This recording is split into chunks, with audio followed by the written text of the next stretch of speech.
Good Boy is a horror film whose concept I find to be really interesting. It's a horror film from the perspective of a dog. Not a POV, it's not Cloverfield from the eyes of a dog like that episode of Rugrats with Spike. It is a horror film where the dog is the main character and you follow all of what happens and unfolds from that character. And I just saw it. It's really good. I'm happy to say that it is a very solid film that I think utilized its concept really well. It's a gimmick that doesn't fall flat. It actually just feels like it elevates a very tense haunting. Now, admittedly, the story isn't the most, innovative piece when it comes to its narrative. It's not trying to reinvent the condom or anything. While it seems like it's just a pretty standard haunted house movie, it does have its own spin on it that changes.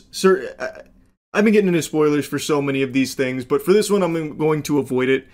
It does do something a little different with the concept and caters it more to a deeper meaning, especially to a dog. I'm finding it hard to get the right words across without just spoiling it, but most of what you're going to see are things that you've seen in other horror films when it comes to like its scares or like its tension building, but there is a deeper meaning to it, albeit I don't think it's one that really is a game changer for a horror narrative or anything, but it's not like I'm disappointed by that. You get your jump scares, and then your music cuts out, it's silent, then nothing.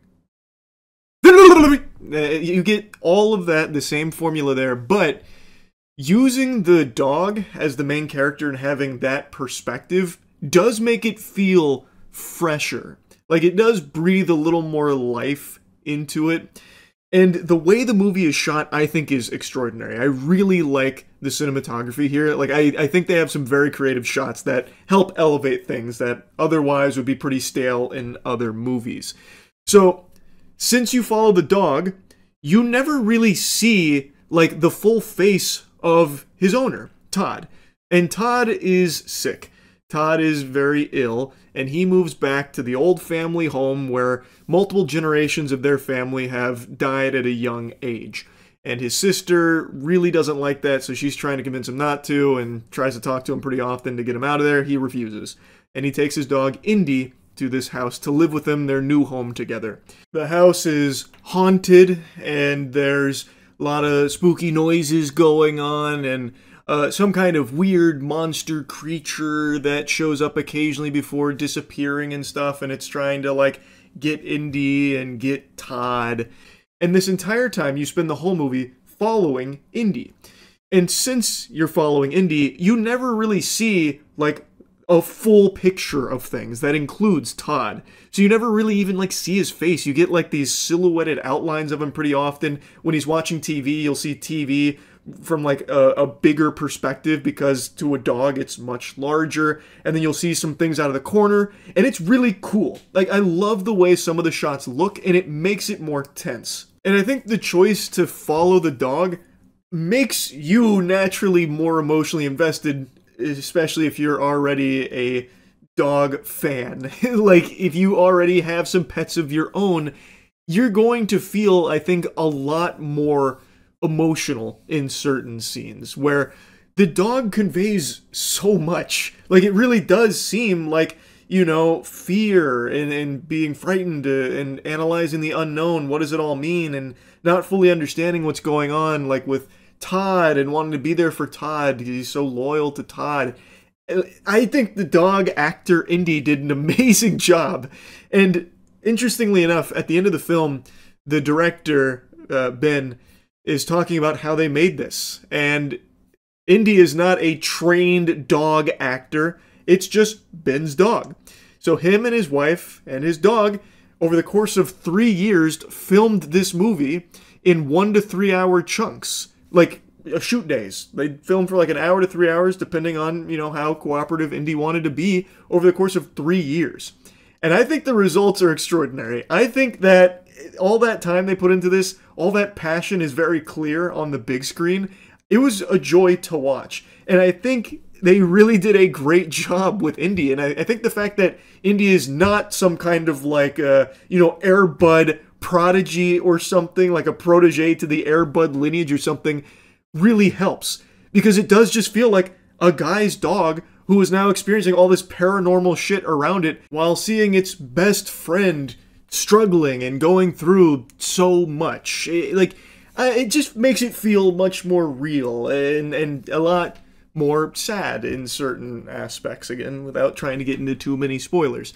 I just think it really is a good movie.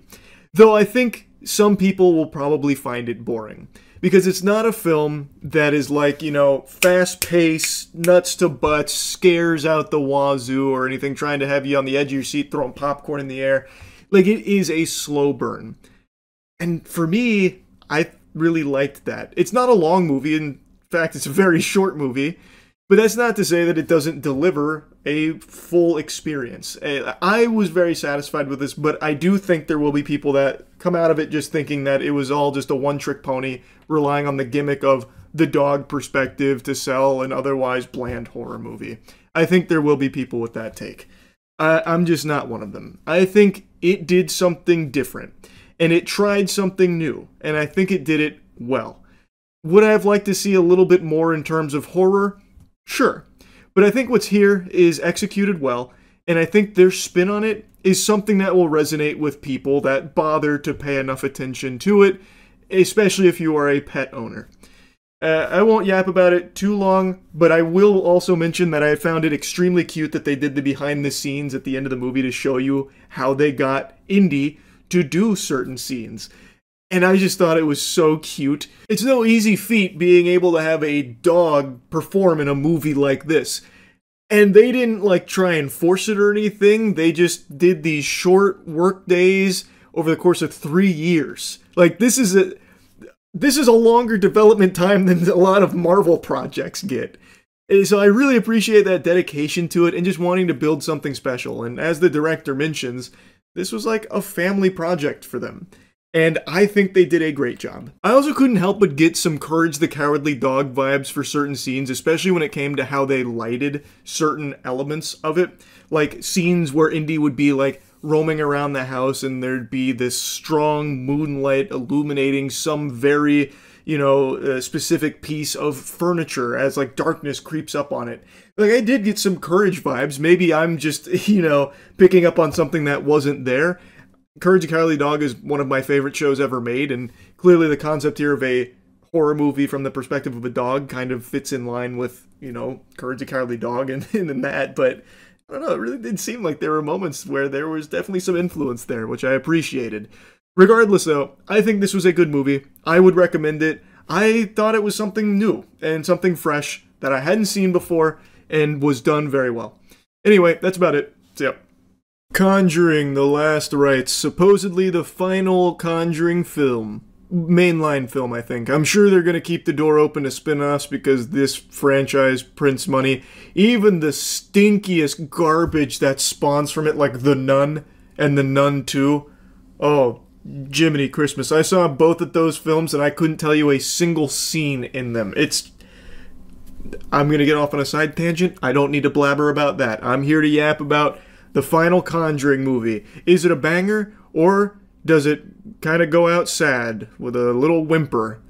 Well, sorry to say, sports fans, I don't necessarily think it's a high note. I don't think it's bad. It's definitely better than the third one. The Devil Made Me Do It. Again, that's a movie I watched, and I couldn't tell you a single thing that happened there. Fucking devil came in and put poop in my pants. I have no idea. But I can at least say this one I will probably remember. So that's good. I don't think it's amazing though. It just follows the exact same formula every Conjuring movie has followed. It doesn't try to switch it up in regards to its scares. But where I think the movie actually does a good job is its character work. It has over a decade of building Ed and Lorraine Warren. So by this point, I'm pretty invested in these characters. I actually do care about them. I actually still remember seeing the first Conjuring movie in theaters, and it was a very good time. It was one of like the few horror movies at the time that I went to a movie theater to watch. I wasn't seeing movies as actively back in 2013 when that puppy dropped, and it was fun with my friends. So, like, I do like the franchise. I just think it kind of became almost like a parody of itself. It just is so formulaic at this point. It just feels like they do it because they know it'll make them money, not necessarily because they want to.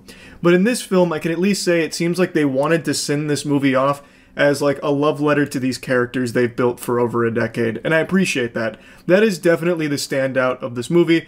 Ed and Lorraine Warren get a lot of fleshing out. They get a lot of time devoted to just seeing them interact with each other, and their daughter Judy, who is a very big character in this film as well.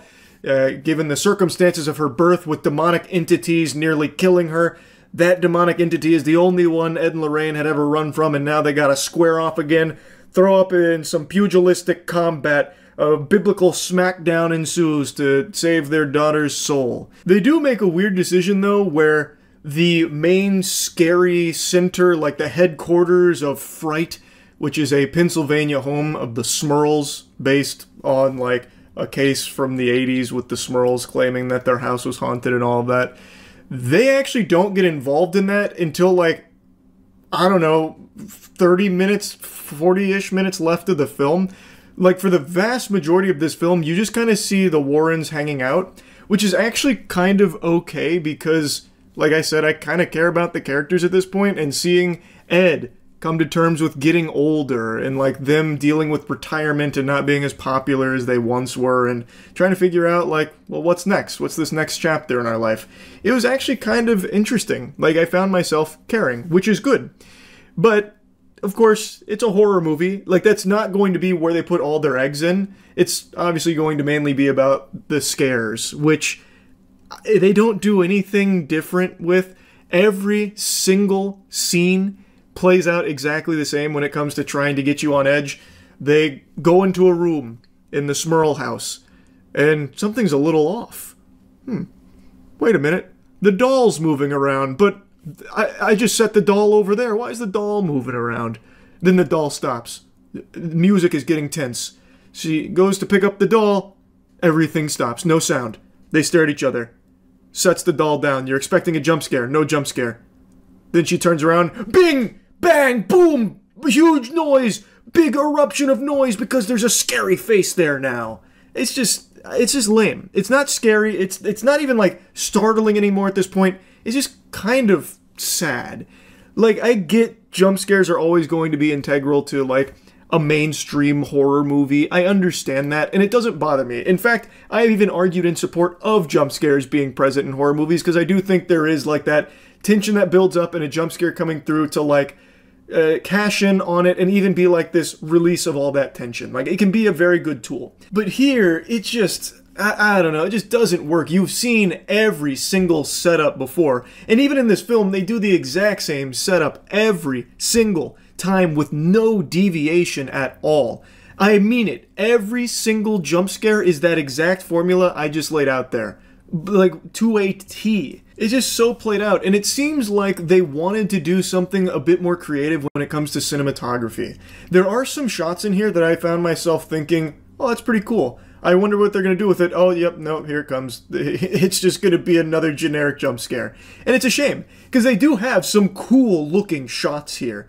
But they then just, instead of like doing something unique with it, they just then start going back down the tried and true formula that is so played out with like a big boo moment. Another thing I am so beyond tired of, and it's not just The Conjuring that was guilty of this sin, it's a very standard horror cliche when it comes to possession films. They set up the demon, like this presence, as like a very powerful creature. Granted, all it ever really does is like show itself doing like a big smile in like a reflection or something to like startle someone, or it can like throw a chair or close a door or flicker the lights on and off like Nosferatu from SpongeBob. The point is, it's supposed to be like really strong. And in this movie, it does showcase some like real big power. It can trap people in a genjutsu, and it has people even kill themselves while like in this like fugue state it traps them in. Yet when it comes to like the final climactic battle, we're getting into spoilers, obviously. Big spoiler warning, here it is. Just like in other Conjuring movies, where it's like the big showdown between the Warrens and the demon, it always just lets it happen. And it's not just in The Conjuring. Like, every horror movie with the demonic possession, it's like the demon is the most, like, bumbling fucking moron hell had to offer. Like, it just refuses to use its power to save itself or, like, stop the threat.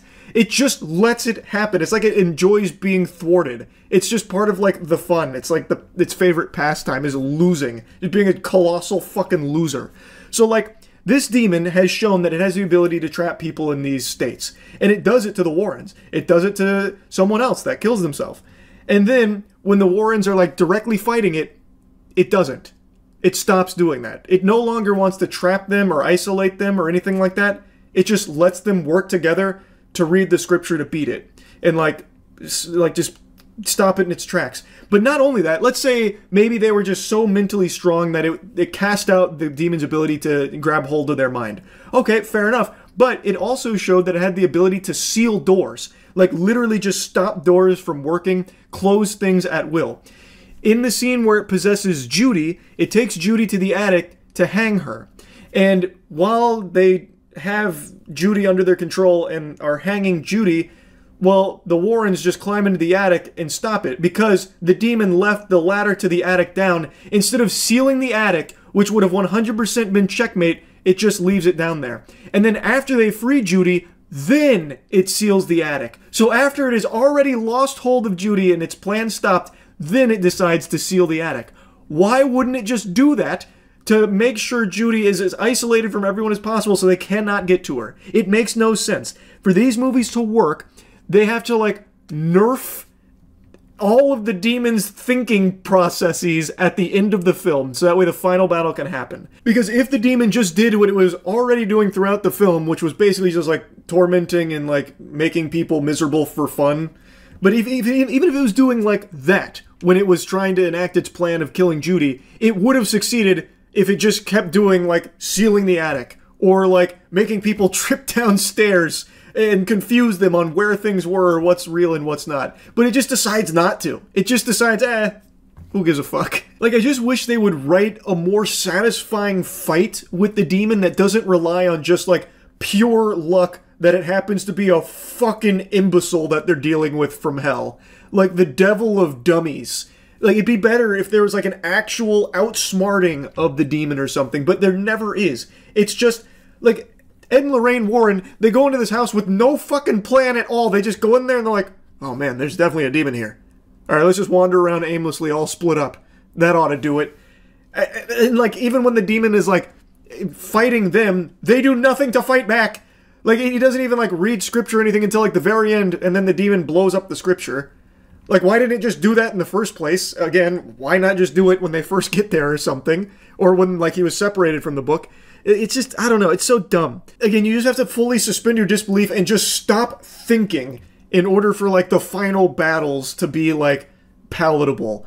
And it's all, I also think it's just kind of cringe, too. Like, when the possession happens, now all of a sudden Judy can, like, force push people, and she just starts talking shit. That's, like, the big thing is, like, now they talk shit. All of them just, like, I don't know, treat it like an Xbox Live lobby. But, like, really tame. Like, they're not even, like, mean. They're just, like, you're ugly. People think you stink. Like, that's the shit talk here in this movie. It's like, okay, come on. Anyway, though, I'll drop that and move on to something else I'm really tired of from The Conjuring, Annabelle. Just let it rest. Jesus Christ, I'm so tired of Annabelle always playing some kind of pivotal role in every Conjuring film. Somehow it always ties back to Annabelle. Goodness gracious. In this film, narratively it makes sense because Judy's here. Obviously, given the history of Judy and Annabelle, I get it. But you didn't need Annabelle this front and center here again. It's just stopped being scary at this point. It's become almost like a glup shitto from Star Wars where, like, Conjuring fans are supposed to point at the screen, "No! Annabelle's here!" I guess it's not really like glup shitto because Annabelle's like the fucking Darth Vader of the Conjuring franchise, but, like, it's there just so people will point and be like, "Oh, Annabelle! Yeah!" And to me, I'm just tired of it. I'm so fucking tired of it. But now that you've heard a lot of negativity from me about this film, overall, I don't think it's like a bad movie. Like, I was entertained. I don't regret seeing it, and it did feel like, you know, somewhat emotional to know that the franchise, at least the mainline franchise, is done with this film here. Supposedly, I guess we'll see if they actually commit to it. Hollywood says that shit all the time, only to dust it off like two or 3 years later, but even still, it doesn't change that I actually did care about these characters, and I do think the movie tackled them in a very good way. I really liked seeing them try and, you know, work together to figure out, well, what's next in life, you know, getting older, you know, this kind of thing. I thought they did a good job character-wise. And, like I said, overall, I was entertained. I guess I just really wanted this film to just, like, actually be a banger and make me feel the same way I felt with the first Conjuring movie, where at the time, it did feel, like, fresh. It felt like it was doing something kind of special. This one just feels like it's walking the same path, and it's more than content to just do the same things again and again and again and again. When it comes to, like, the horror of it.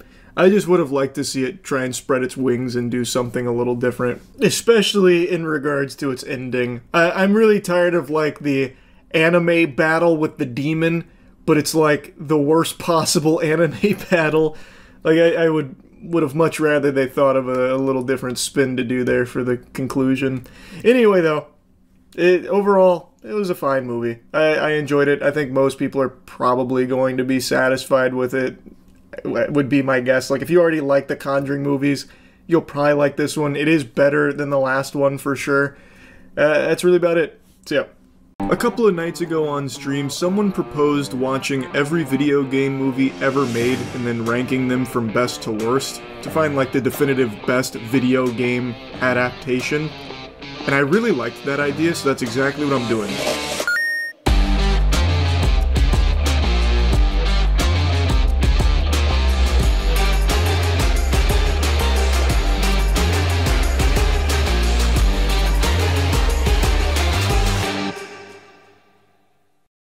And I wanted to kick this off by starting with the Silent Hill movies.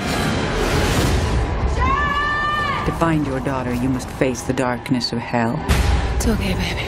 Mommy's coming. There's one from 2006 and one from 2012. I vaguely recall watching them when I was younger, but I don't really remember shit about them. I just know a lot of people consider them to be an affront to God, like a huge insult to the franchise. There's a lot of people that really hate them, but as with everything, I approach it with an open mind and open cheeks, so I was going into this with a blank slate, ready to either be impressed or depressed. I started with Silent Hill 2006. Marker?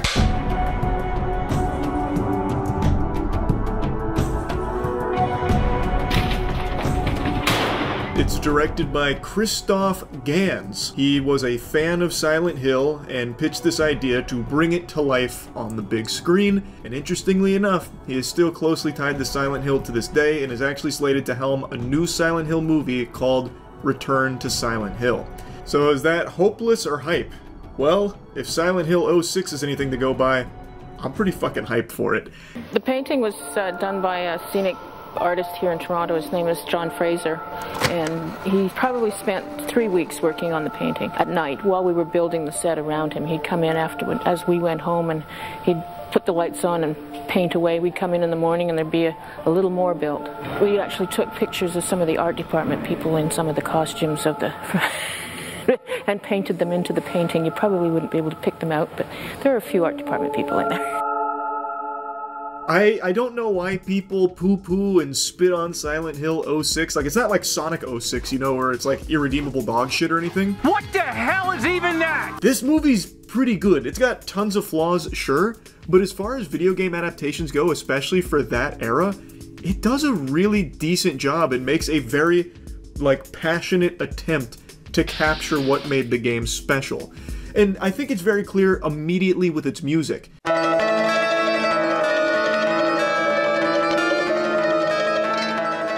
So, the music is actually just taken from the games. It comes from the legendary Akira Yamaoka. They actually just re-recorded that soundtrack for the games and put it into the Silent Hill movie, and it feels so nice. It's very refreshing that they didn't try and, like, reinvent the condom here. They didn't hire fucking Paul Post and the Funky Boys from Fiverr to try and, like, reimagine a Silent Hill OST for this movie or anything stupid like that. They just said, we know you guys like this music, I like this music, it's coming in the film, we're re-recording it, making it fresh.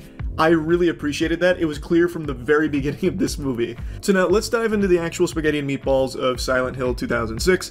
It is a film that's trying to loosely adapt the first game. Like, they are getting across similar characters, but used in different ways, and the story deviates pretty substantially from the games. It does use a lot of similar ideas and a lot of similar beats. And I think it does a decent balance of integrating its new stuff with what's been established in the games. It's not perfect, and there's definitely some wonkiness to it, but it's a good attempt at blending these two things together.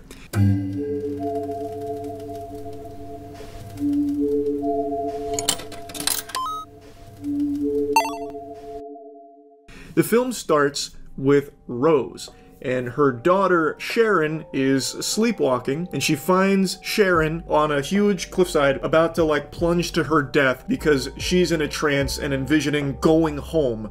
Home being Silent Hill.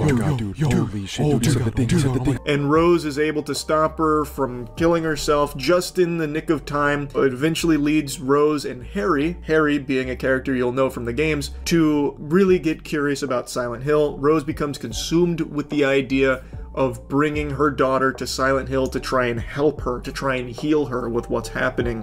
Harry's very against it. Have you actually read the websites, Rose? Yes, Chris. Just trust me on this. Please, just trust me on this. And what they've done, when this deviates from the games quite a bit, is they've turned Silent Hill, like the mythos of it, into more of just like a tainted ghost town. So you have like the really cliche thing of Harry scrambling away on the computer like he's hacking in there, reading about Silent Hill and this coal fire that's constantly burning underground. He's like, don't go! That's the place of evil! Really, there's a lot of dialogue in this movie that's a little silly and at times pretty cringe.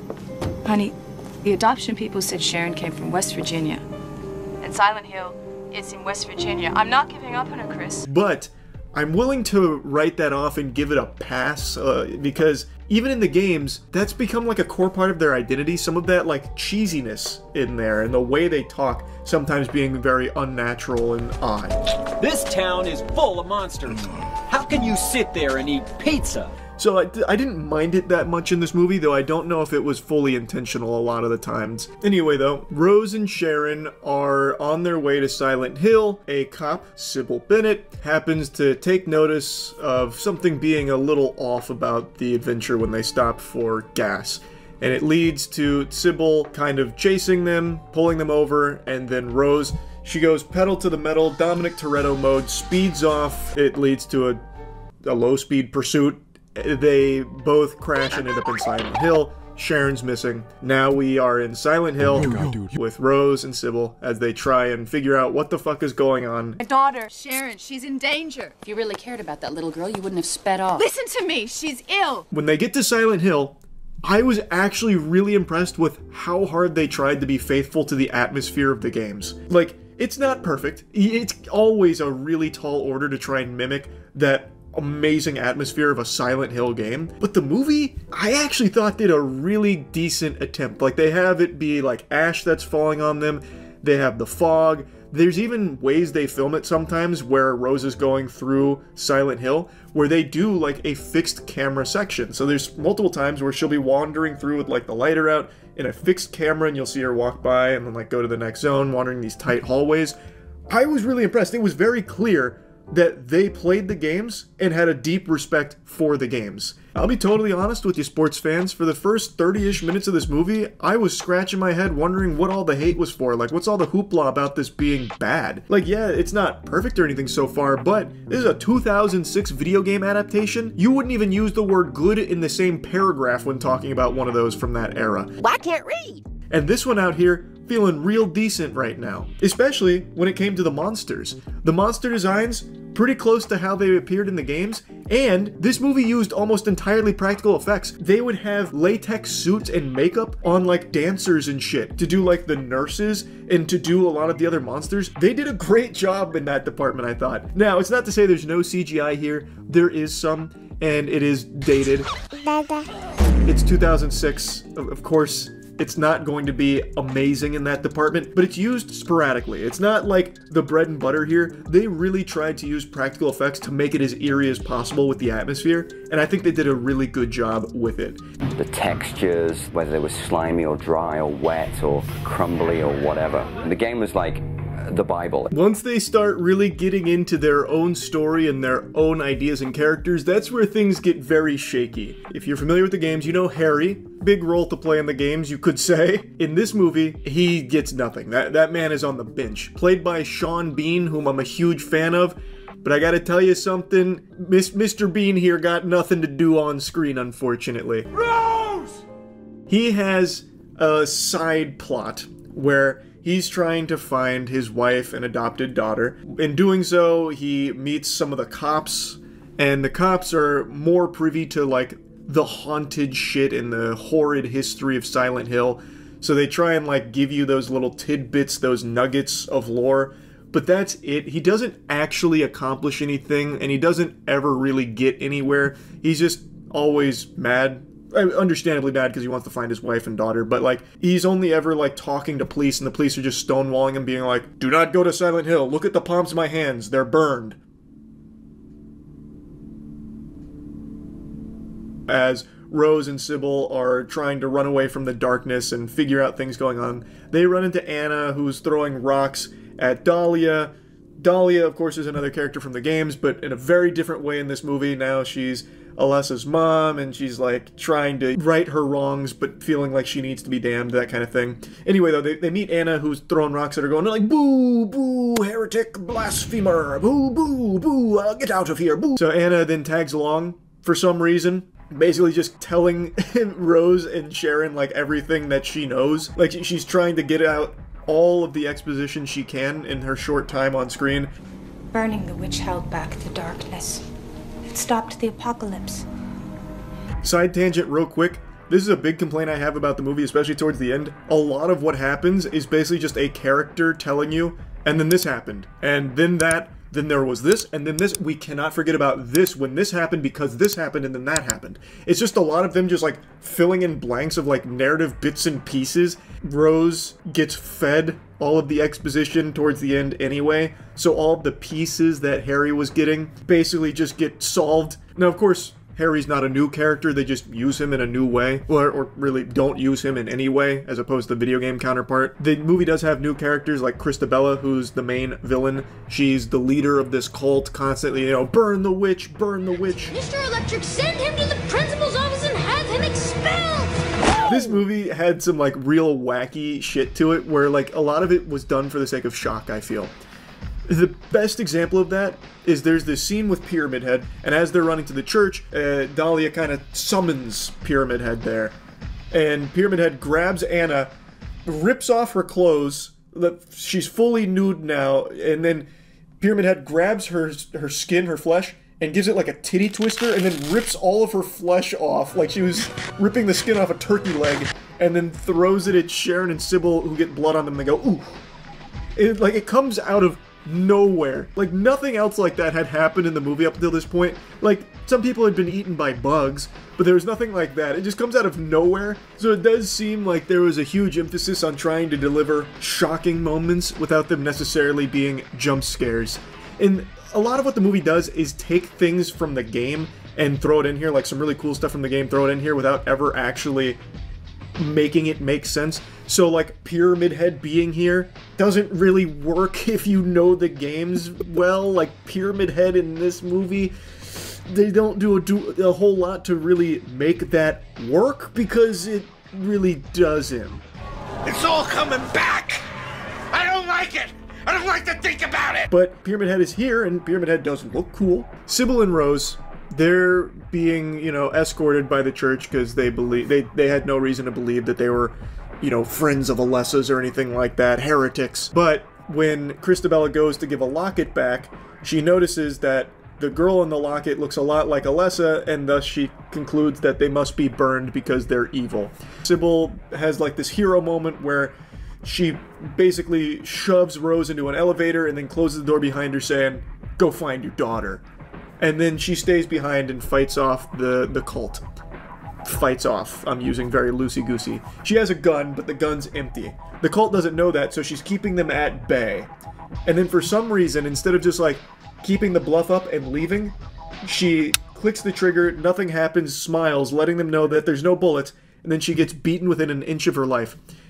That was so fucking stupid. It feels like they really wanted to get like a noble hero sacrifice herein, but they couldn't write it properly. She had two options. She could have continued to keep up the bluff with the gun and just leave. It was working. Or she could have just went in the elevator with Rose. They couldn't follow them. Like, she only lasted like 10 seconds after shoving Rose in the elevator and it going down. So it's not like she bought her a lot of time anyway. She would have been fine to just go with Rose or just leave with the gun. She chose neither. Instead, she chose to just get her ass beaten by a bunch of pipes. After going through the nurses, Rose does meet Alessa. And I guess I should get into like the narrative parts of this because it deviates so heavily from the game.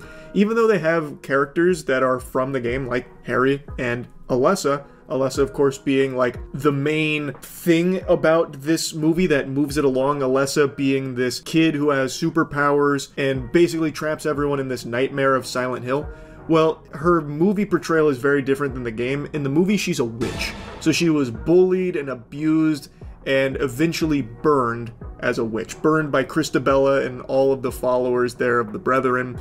And while burned, she is getting more and more powerful because her hate is powering her, which leads to her basically trapping everyone in this nightmare dimension where she brings her nightmares to life to kill all of the people that had a role to play in burning her as a witch, or really just anyone there.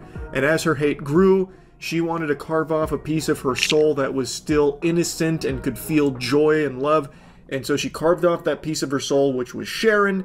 And Sharon ends up at the orphanage, which is then adopted out to Rose and Harry, which is how this all comes together. In the game, it's different.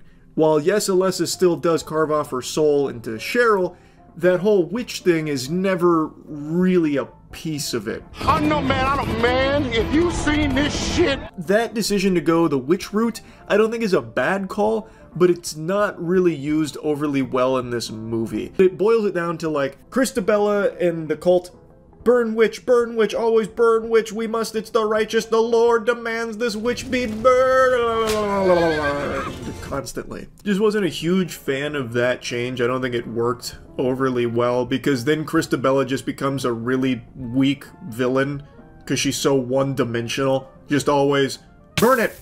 Ah, I hit my fucking foot on this coffee table. Can somebody please come burn this? It must be a witch to have hurt me.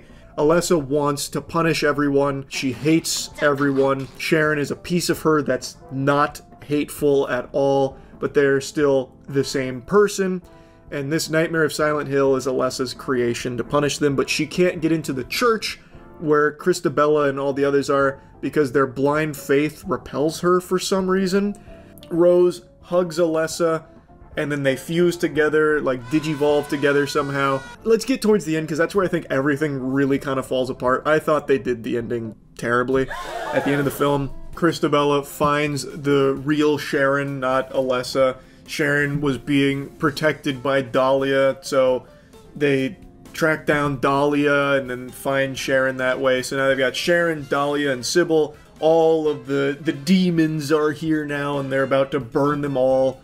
And they start with Sybil, whom they lower over a fire, and she burns to death. Just gets fucking torched over the fire. But it was just such a worthless death because she didn't have to. It was like, if she was just like using her thinking cap at all, she would have been fine.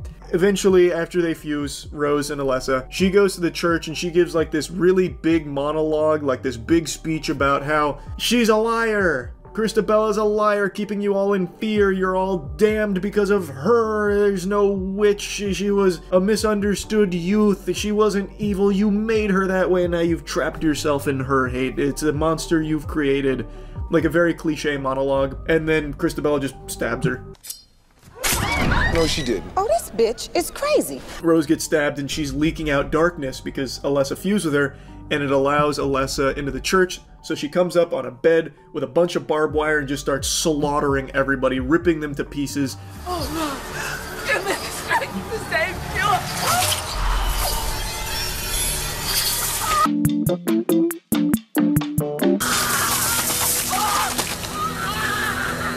That's CGI, and it's pretty dated looking. That doesn't look very good. But anyway, she kills the whole cult. Rose is able to save Sharon, and Rose is saying, Sharon, close your eyes, because it's going to be very traumatic seeing all of that. But Sharon opens her eyes, and Alessa, the darkness of Alessa, creeps up on her, and the two stare at each other, and then fucking fusion dance again into one entity. So once again, Alessa has been made whole. At least that's the implication here, that Sharon and the darkness of Alessa have once again fused. So now Sharon isn't really Sharon, it's Alessa.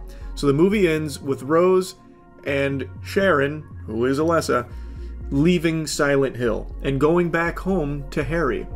But it actually has a really cool final scene where when they enter the house, Harry is in the house in like the other dimension, so it keeps flip-flopping between worlds here. And it's actually pretty cool the way that they filmed that, the way that that looked. And then like Harry thinks he smelt Rose's perfume, so he gets excited. He gets up, he sees the doors open, thinking that Rose is somewhere here, but she's not. They never actually left Silent Hill. It's still all foggy, and then it becomes clear to Rose she never left Silent Hill. Roll credits. Like, I actually think that was a pretty cool way of ending it, but the actual narrative that leads to that I thought was really weak. I thought the movie was at its best when it was borrowing as much as it could from the games. I think when it tried to make its own path with like the whole witch stuff, as well as the, you know, new villain Christabella, and like abandoning a lot of the things from the game, that's when it really lost a lot of its momentum. But I'll defend this movie as pretty good. Like, yeah, it's not extraordinary, and it's definitely not the best video game adaptation, but it's a pretty decent one. I think it's definitely overhated. There are plenty of things to not like about it, sure. It has its flaws, but it really does try, and in certain cases, succeed. I think everything they did with, like, the practical effects was great. And you don't really see that these days either, by the way. There's an over-reliance on CGI, and especially back in 2006, you would have thought that they would have done that as opposed to put all of the extra effort into making, like, these suits, these costumes, and all this makeup. And I appreciate that they did that because they wanted it to feel like the games felt. Again, for 2006, this is a good video game adaptation. Now, how does Silent Hill Revelations 2012 hold up? Not well. Spoiler alert, that movie fucking sucks so much ass. I'm gonna go ahead and stop the video here. I'll just do another video for Silent Hill Revelations. That movie is horrific. That movie is terrible. Not directed by Christoph Gans, though. That was a different director. So right now, as far as Christoph Gans coming back to work on a Silent Hill movie, I'm pretty excited because I did end up liking Silent Hill 06. That's really about it. See ya.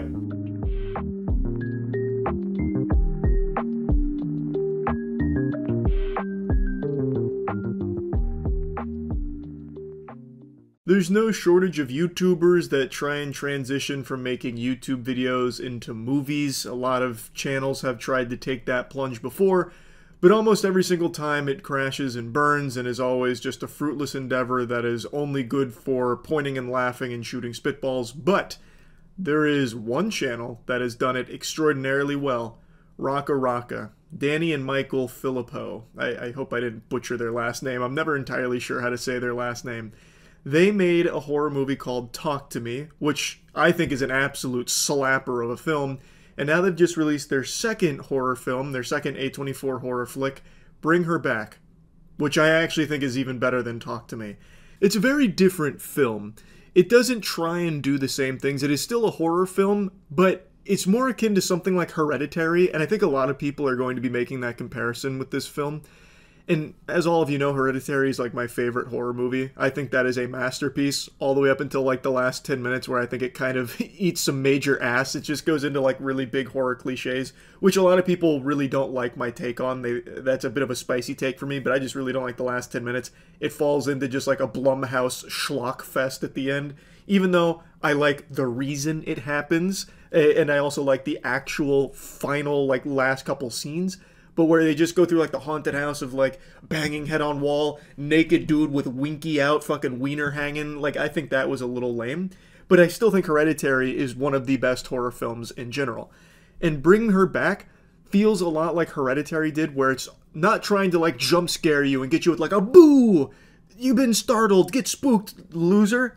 It's going for, like, a very slow, constant anxiety-building, tension, like, unnerving, disturbing experience. It does it, I think, really, really well. It's a movie mainly focused on grief and coping with the loss of a loved one. I think it's actually, like, a really thought-provoking film, which I didn't expect at all going into this. Talk to Me, I thought was a really good movie, but it's pretty simple. They have a haunted hand, basically, that they can dap up and take a addicting journey into the spirit realm and get possessed for a little while and then snap right back into it until something goes awry. This, though, was very, very different. And I really appreciate that they didn't just try and do the same thing again. You know, that was so good, I'll just try it a second time type deal. So to break it down, Bring Her Back is about a brother and sister who just lost their father in a very traumatic way. The sister is visually impaired. She can see shapes and lights, but not much beyond that. And they are now put in foster care of a woman who had a daughter that she recently lost. And she also has another kid staying with her in the foster program. And things are a little off about this woman, Laura. She's really sweet, like really nice, but in a way that's off-putting. The acting in this movie I actually thought was phenomenal. So when you have a character like Laura who's like really bubbly and like, oh, you got a boo-boo, do you need me to kiss it? I'll do anything to make anyone happy. Like it's supposed, like everything she's saying is really nice and caring, but you can tell there's something very sinister about her. And as it continues to progress, she's very manipulative. So Laura... Hello, Io. I know. It was a good movie, wasn't it? You didn't get to see it. But I'm sure you can feel my excitement for the film. Point is, the acting is great and it helps you get invested in the characters. Like, that's what I'm getting at here, but I want to get into it more, like, deeper into the spaghetti and meatballs. So, spoiler warning here. I've been really enjoying doing these reviews while talking about spoilers, just fucking freeing the nipple and letting all the thoughts out here.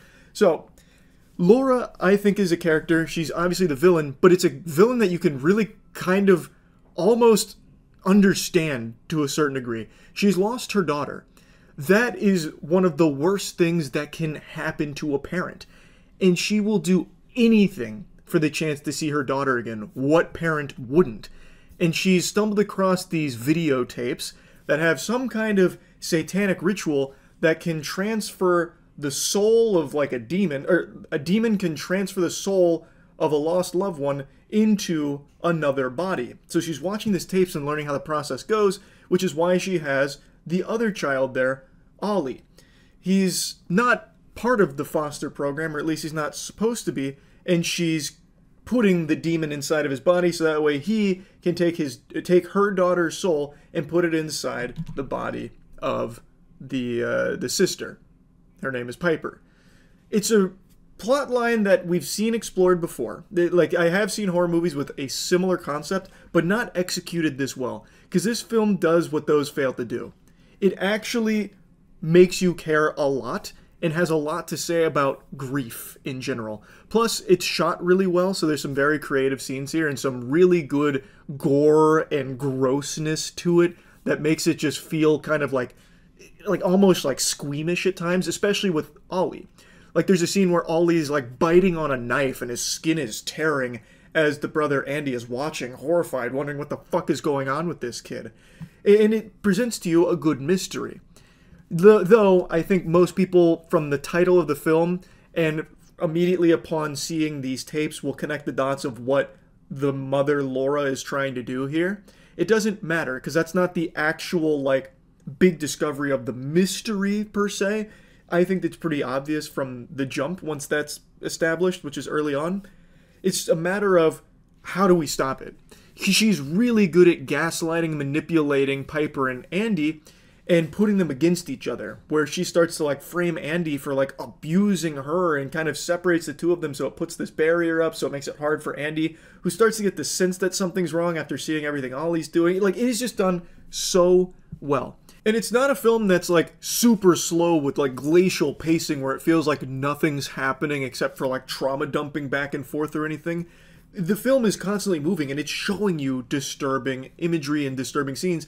Like I mentioned, Ollie with the knife, or another scene where Ollie's getting like more and more swollen, like he's starting to like fucking puff up, like he's about to explode like an Elden Ring enemy any moment now. And then he gets like really hungry, just gluttonous, so he starts like eating his own flesh, like tearing it from the bone. He starts like eating the wood countertop, and I think it was pretty great. There were a couple people in the theater I heard audibly go like, "Ooh," during a couple of those scenes. So it's definitely eliciting the response the directors wanted here. I really think another thing that helped them a lot when it comes to those scenes is how they're filmed. Like, it's just so meticulous, and it like, they linger on it, just letting it like marinate, letting you stew on what you're seeing, and just how like gross and uncomfortable it is. I just really think this movie is like a full-blown banger. I was very impressed with this movie. I also think there's a lot to like chew on here, not even making like a joke calling back to like the countertop scene. I mean, like, there is really like a lot in this that isn't just spoon-fed to you, even though you know Laura's intention. She's studied these tapes and she is now trying to put into practice this ritual of transferring a soul into another body so she can be reunited with her daughter that was gone too soon from her. There's a lot that happens that there's like breadcrumbs that you can start to piece together other things. For example, was Andy being drugged by Laura? We see like this creatine, she pours it out towards the end of the film when she's told, or when she finds out a social worker's about to visit, and we have seen Andy like passing out and like drooling all over himself in his sleep, and he's like wetting the bed and stuff like that. And you can write that off as like maybe trauma from seeing his father pass away in such a horrifying fashion. But then when you see that quick, literally like 2-second like blurb of her pouring out creatine when trying to clean up the place for the social worker, you start to ask, why would she do that? Well, maybe she drugged him. Like, there's just so much like that in this film. And it doesn't follow the path that you think it's going to follow. Like, I just think it's such a good movie. I was very impressed. I don't think it's perfect, though. And here I want to get into my biggest complaint. And unfortunately, just like Hereditary, it's a bit of the ending.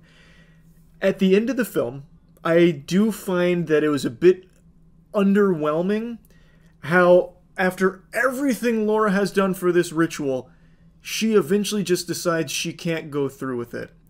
Now, I think it's great that Piper herself, like, fought back and was, like, actively, you know, defying Laura and trying to save herself, but ultimately what happens is Laura just can't do it, because she's supposed to mimic the death of how her daughter passed, which was drowning. So she is trying to drown Piper, and then after getting scratched, she just can't do it anymore. It's too much for her. After she's already killed a bunch of people and done unforgivable things, she now at the very end backs out of it. And then Piper escapes, and then the ritual is kaput, the demon gets expelled, that kind of thing. I still think it's a nice conclusion. I think it's a great ending, but I couldn't help but feel a little underwhelmed to watch her just decide, all right, we're pumping the brakes, we're done.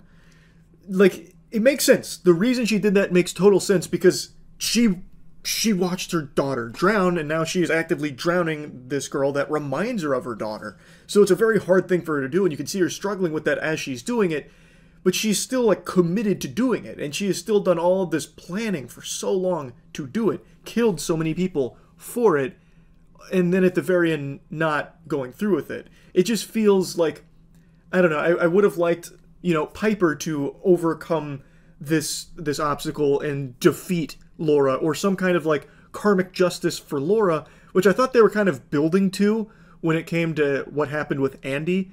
But I don't know, I just couldn't help but feel like that wasn't amazing there. But everything else around it was. So it's not like a massive complaint, and by no means does it ruin the movie or even take away from the film. It's just my only, like, criticism of it. But yeah, I think Bring Her Back is an absolute must-watch for horror fans. I would comfortably put this up here with something like a Hereditary.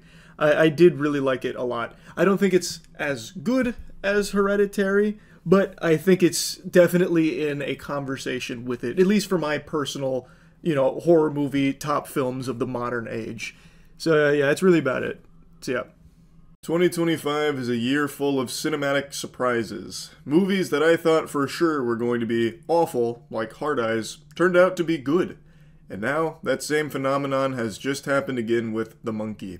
It's as Darman says, you really can't judge a book by its cover, because with these trailers, I thought for sure they would be trash, irredeemable, putrid garbage, that at best could become fun bad.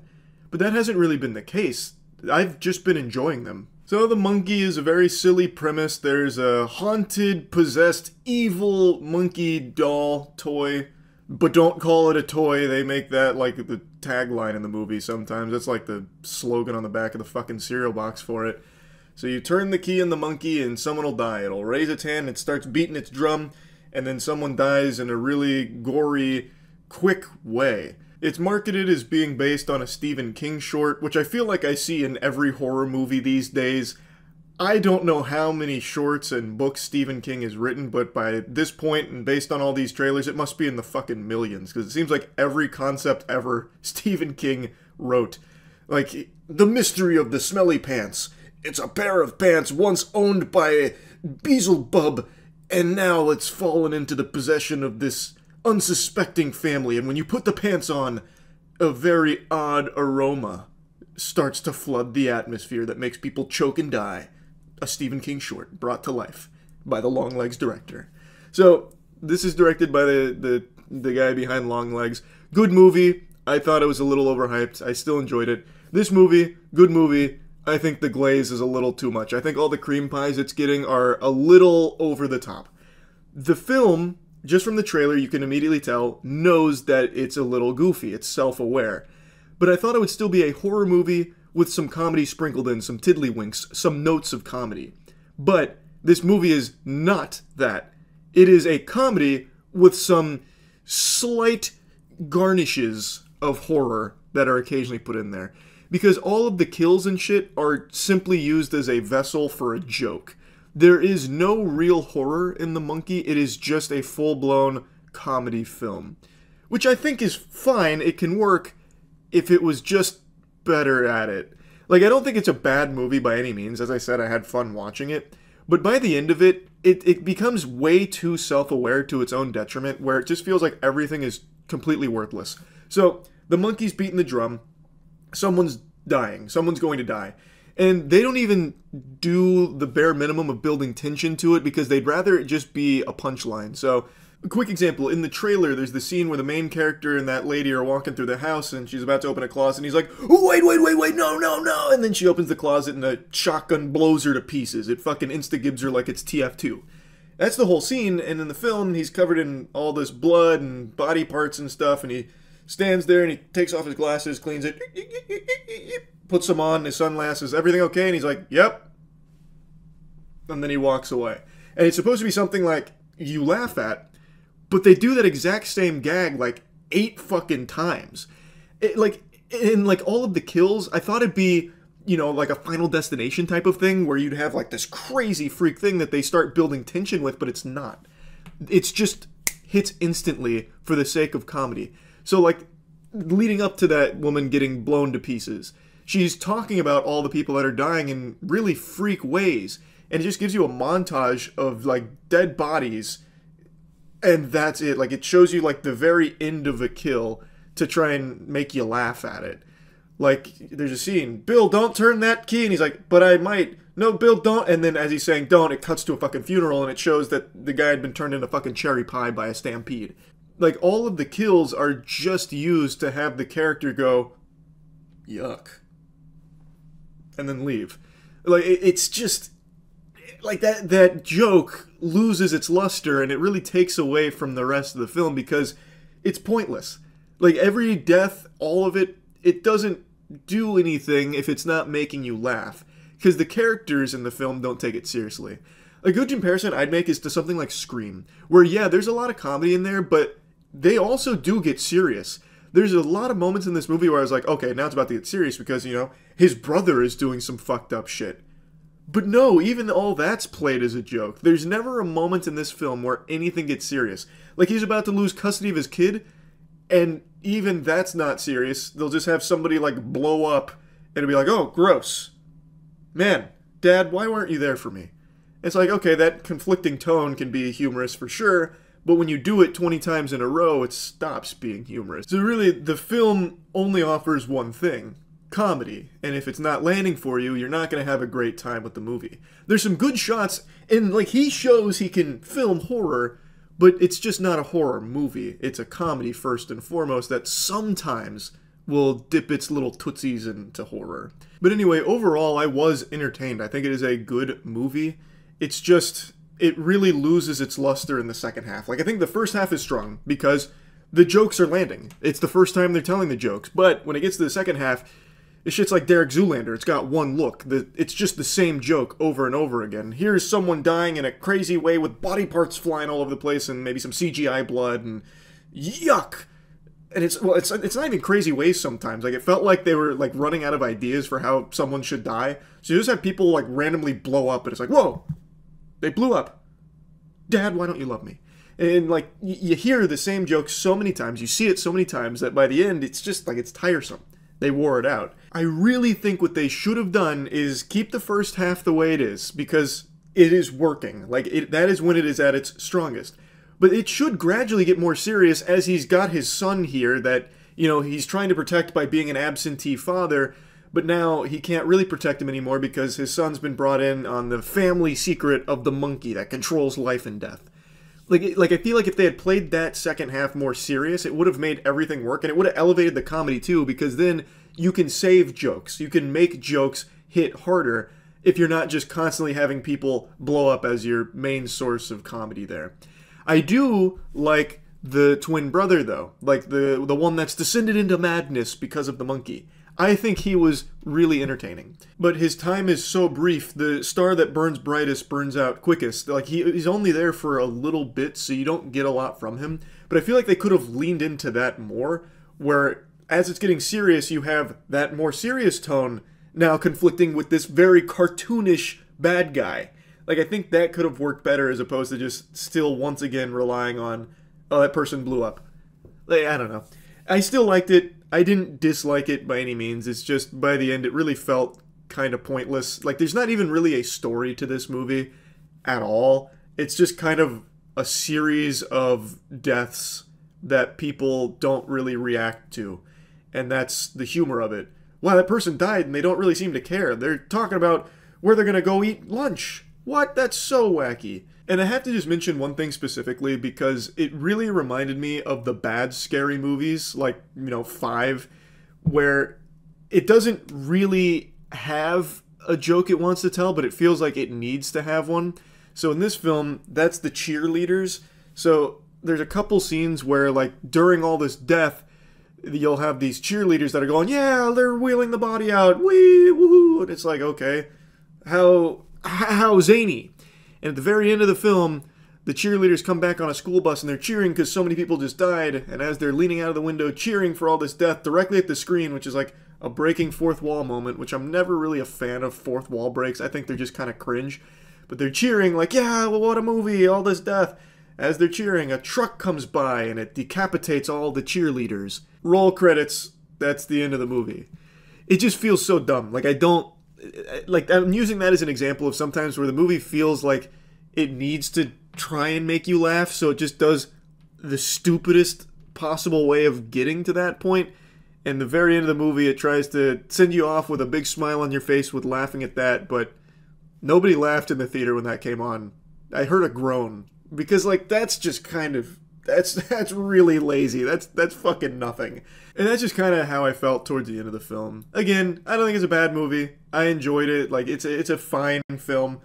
I guess it's going to be very hit or miss depending on how much you like that joke of people blowing up and others reacting to it in not normal ways. So yeah, anyway, that's about it. See ya.